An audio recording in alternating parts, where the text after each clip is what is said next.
And we are live. What's going on?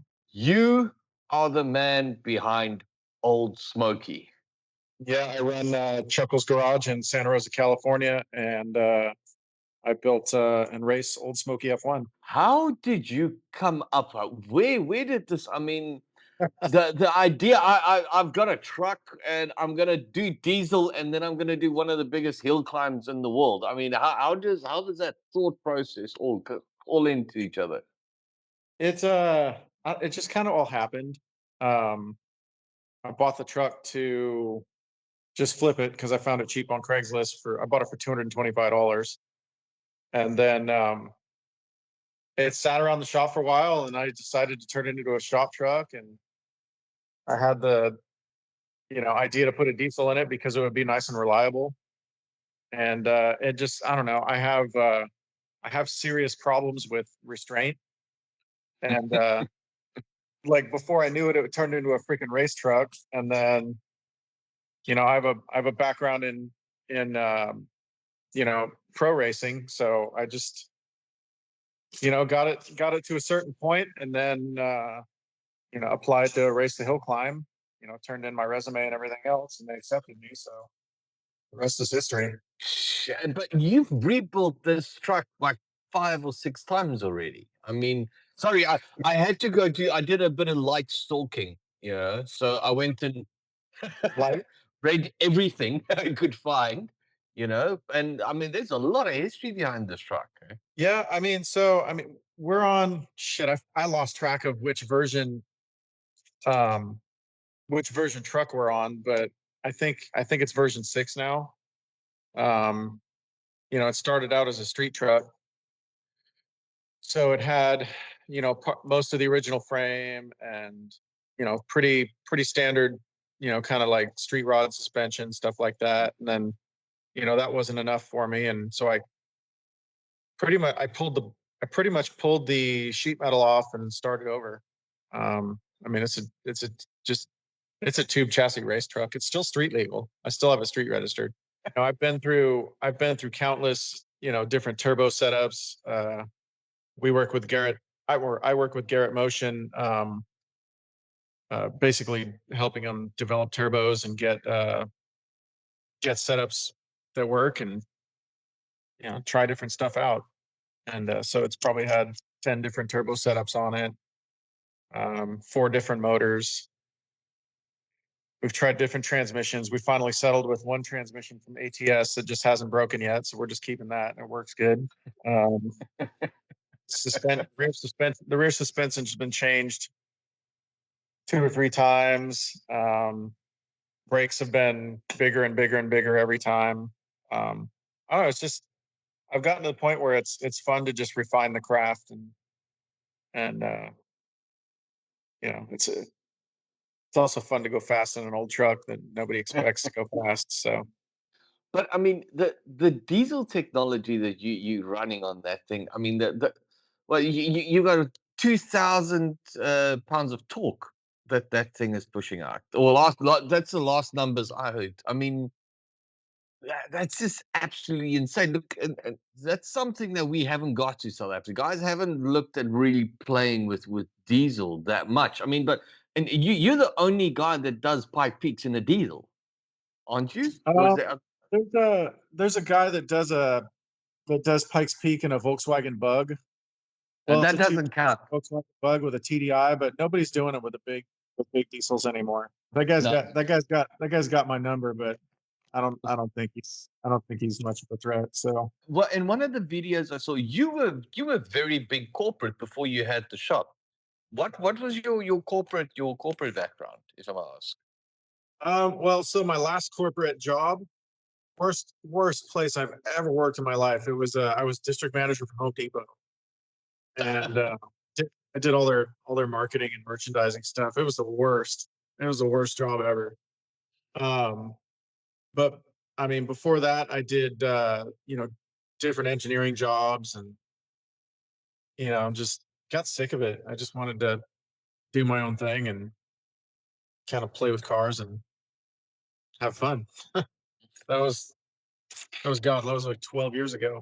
What is this 911 project? Which one? The Porsche, So the off-road one, yeah. I have two different shops. One is called Chuckles Garage, and the other one's called Resolute Motorsports.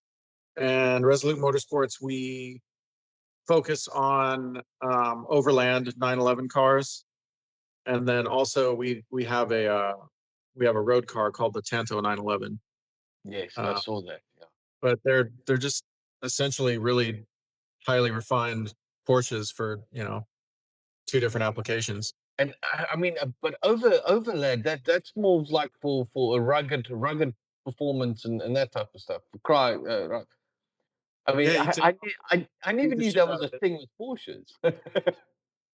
Um, a lot of people, especially when I drive it around town here, a lot of people look at it like, "What the hell is that?" Why would you do that to a Porsche? And a lot of people don't realize the rich, rally heritage that Porsches have. Like they've been running Porsches off road since See, since now Porsche. that I didn't think of that. Yeah, yeah. If you look at all the Rothmans livery, uh, like Perry Dakar Mm. Porsches and um, World Rally. Well, it wasn't World Rally back then, but you get they essentially ran them in every kind of rally sport. Mm. And So what do you guys, if I'm asked, what do you guys do from an upgrade process on those? everything. We just basically keep the shell, completely new suspension, front and rear. We change the rear to coilover suspension. We strengthen all the mounts. We strengthen all the body points. It's got a full tube chassis underneath, full roll cage, skids front to rear. And it's an off road car. It's made to go trash it off road. And is that a project where someone basically comes to you, he's got a 911, or is this where someone phones you and goes, I just want one?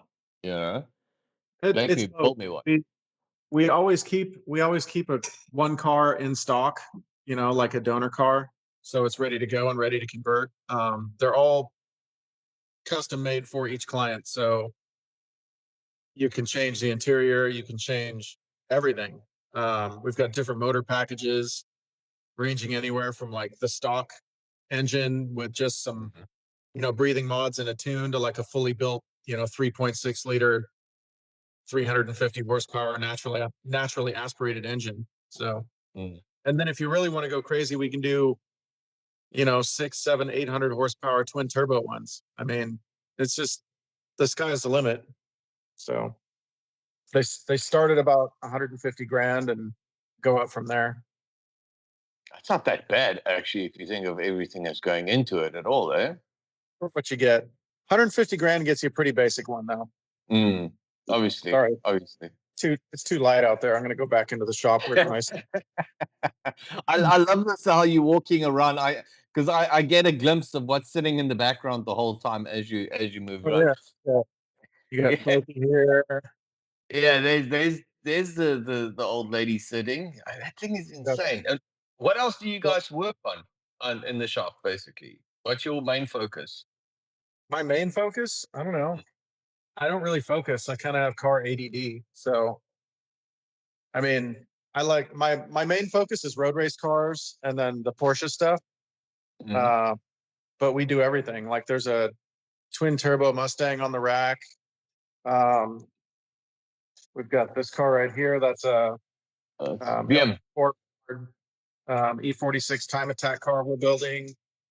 I've got this pretty cool Jeep we're building for a guy. Let's see. I'll show you the rest. So but your focus is more race car, or your background's more race car. So that's our Yeah, application that you're like focusing like on, race car stuff. Here's a 1970 Toyota Celica with a right? Oh, with an nice. 800 horsepower JZ in it. And then this is my 2021 Pikes Peak car. So 2021. So you're gonna do yes. What is sorry? I picked up there's a talk about you going for a record. yeah, well, I'm What? trying to beat the all out diesel record up the hill. Okay. So And what is the fabric, current record? I think it's 1127. And the factory record is held by factory BM or factory Mercedes Benz. Okay. So I'm going after a. I think that I can't remember when that was set, but it's been a few years, and Mm. I spent a lot of money to get it. So I'm pretty close. I've beaten their qualifying times. Um, but race day has eluded me because last year it rained so much we couldn't go fast. So Yeah, and the year this, the year before, that's when you had the accident, if I'm not mistaken. oh yeah, I sent it right off of Engineers Corner right into the trees. So Listen, I've watched probably about 7 different videos on you going off, okay? And it's racing, shit happens. The kudos I have yep, to give all the thing. So you crash, you go to hospital, you put the car on the truck, you go back to California, and then you back there 8 days later and you're qualifying. Am I yeah, right? yeah. But then we blew it up. Yeah, I heard then the motor blew. But dude, Well, that part alone, that is just insane right there. I mean, yeah. that had to be A done. lot of people, a lot of people don't know that I also herniated 2 discs on my neck and I fractured my tailbone and my C7. What? So I was racing pretty hurt, but That's I dedication. yeah, I just wanted to get up the mountain, man. I don't that that kind of stuff heals, I guess. Exactly. So when is Pikes Peak? I mean, when is it? Is it still happening this year? Yeah, it's toward the end of August this year. And because I mean, I was talking to Mark and them from Big Red. I mean, they're busy. They're getting ready for that as well. I wish we could get coverage for Pikes Peak here in South Africa as well. So this is your third year. So The this is your coverage, third the year going. coverage, yeah, the coverage is online. I don't know what they've got going for major networks or any kind of online presence, but I'm Find sure out. they have something. We've got a small hill climb project called Samoa, which I need to find out if that's still happening. But most of our events have been cancelled for this year. So my face just writing off 2020 and just starting again. You know? Yeah, just kind of wishing 2020 didn't even happen. It's been rough. That's for Yeah. sure. Listen, I had the worst 2019, and to me, and after what 2 months in, it was like 2020 was going. Oh my, yeah, let's just move. Like that It's just wasn't shit. Here, watch this. I've stayed working. I took a few days off when it started because, I didn't know it. I thought the freaking world was ending. So, mm. but then, as soon as I noticed what was really going on, I just went back to work. So, But yeah, I mean, you've got projects that's it's a nice part. It's not a daily in and out type of business. It's you got a project and you keep busy. Am I right?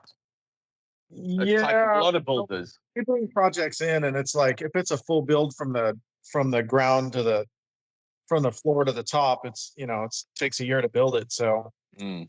got 3 or 4 of those in here like that. So, just we just stay really busy. I've got like a 2-year backlog of work, and What? That's yeah, brilliant, hey? That's yeah. If absolutely people, if brilliant. people are willing to wait, then I'm willing to build their cars. I mean, I'm so busy. They gotta. I mean, it's nice to say. You just got to get in line. The world was a normal place, and then Hoonigans posted that video of your truck. That I mean, that's where I saw it for the first time. That first massively burnout thing that you guys did, and I saw you guys went back to the burnyard. Mm. You took the truck back again.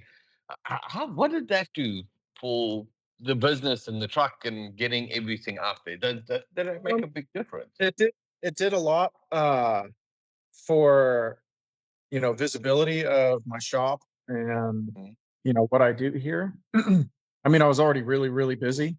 Yeah, Um, but that's just like. really what it really helped was it helped get partnerships with the truck and our racing effort, and it gave the truck more exposure. So Mm. it helped it. Hooligans helped me get to like the next level of uh, just people seeing it. Mm. I think our first video is almost 8 million views already. Same, hey? Second absolutely one, insane. yeah, the second one is like it's over 1,000,000 already. So You just I, shredded the tires on that second video, man. You just so that I just send it, man. I don't have like a middle switch. It's either on or off. So exactly. No, I think that no, I watched that video over and over.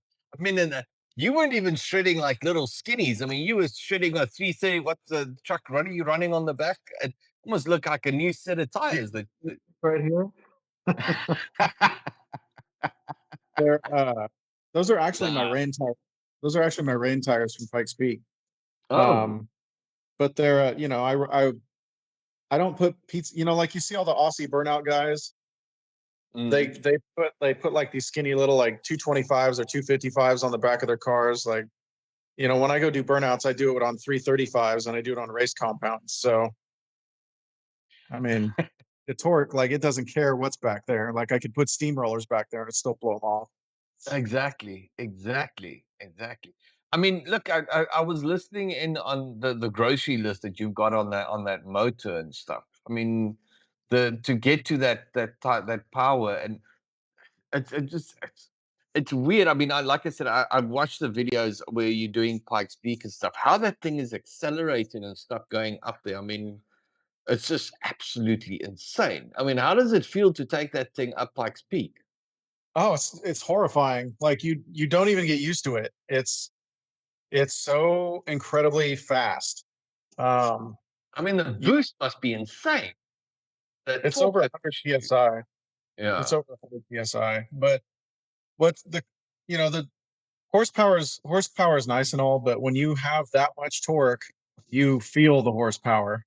Mm, Um,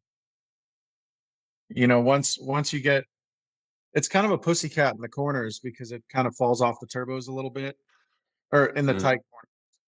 yeah. But in anything where you're moving over 20 miles an hour, the thing's just an absolute animal. Um, and if you watch like my onboard videos, you'll Mm. see me every time I come out of a corner, the thing's blowing the tires off, and, or it's getting sideways, or it's just it's just an absolute handful. So you actually tried to just hold on to dear life, trying to get that thing around corners, and it's just fighting you the whole way, It basically. doesn't really bite me. It handles really well. It just has so much power. You have to really be careful with it because it's. I Insane. mean, I mean, it only weighs 3,800 pounds, and it has. You know, we run it at Pikes Peak with like maybe 1,000 horsepower, and then it's stupid, but it's amazing Yeah. at the same. Are you only going to focus on the Pikes Peak, or are you guys doing other events, stop end runs, and that type of stuff with the truck as well? We do the top end runs. We do them with two different events. There's Shift Sector, and then there's the Never Lift Half Mile. Mm, Um, both of those have been canceled so far this year. So hopefully they'll schedule it before Pikes Peak or after Pikes Peak, so I can do that too. But the Old Smoky also holds the diesel half mile land speed record. So we have fun with it. I just take the wing off and go down the track. yeah, because I was watching the amount of downforce that wing that you guys put on. I mean, that's mainly just for Pikes Peak, just to get it to help get it up. Old Smoky doesn't, for a truck. It's got a 57-43 weight split, which is pretty good for a truck. Mm, Um, but still, for a road race car, you want a slight rear weight bias, not a yeah. slight front weight bias. So we put a wing on the back, and it actually gives it a pretty decent weight bias to the rear when you're Yeah. moving. The only thing I could use is maybe a little more front downforce. We've got a really big front splitter on it and a full downforce generating under tray. Mm. But I kind of want to balance out the front and the rear. But mostly the big wing is back there. It's 100% functional, and we absolutely need it at speed. Otherwise, the thing's all over the place. What's next? What's next on the list now? Is it now Pikes Peak, and or are you? I mean, you look like one of those mad genius guys that wakes up in the morning and go, "Ah, I need to put a jet engine in a trailer or something like that, and then starts You going know, as at it. tempting as jet engines are, I really doubt that's happening. But I don't know. I just kind of like I'm really enjoying developing Old Smoky right now. Mhm. Um, but like I said, we have uh, that super light LMP1 over there, and um, we're going to swap uh, a eco diesel into it with twin turbos, and then. Oh, But I first would like to get the record with Old Smoky, but then I want to obliterate the record with our prototype car. that makes sense. You don't So want to bring out the prototype while you're still fighting with you would, because then it's like I said, you're fighting with you're competing with yourself. Yeah, yeah, basically. so Yeah. I'm not going to retire Old Smoky. I'm still going to run him there because I mean I love to drive it there, and the fans love it. It's a huge draw, and it's got so much more soul than like the LMP car is cool, but Yeah. it's Ah, just it's a precision instrument. It's not like it doesn't have much personality. So that's why I like Smokey so much. It's kind of like a I don't know. It's like cutting your steak with a sledgehammer, I guess. I love that analogy. That's it. So Thank you so much for taking the time to talking to us. Good problem. luck. I mean, listen, we're going to be cheering Old Smoky on all the way. And good luck with Pikes Peak and be safe. Yeah, Um, fingers crossed. Let's hope that Pikes Peak happens. yeah, we're trying to get Big Red here for a hill climb. Maybe we need to just stick you guys on the same boat and just bring them both through. Yeah, I'm come down. smoke, come smoke up Africa. Yeah. Come show the You boys bring it down, and I'll show up and drive it. how. We'll make a plan for you, man. Thanks, See you eh? later. Yeah.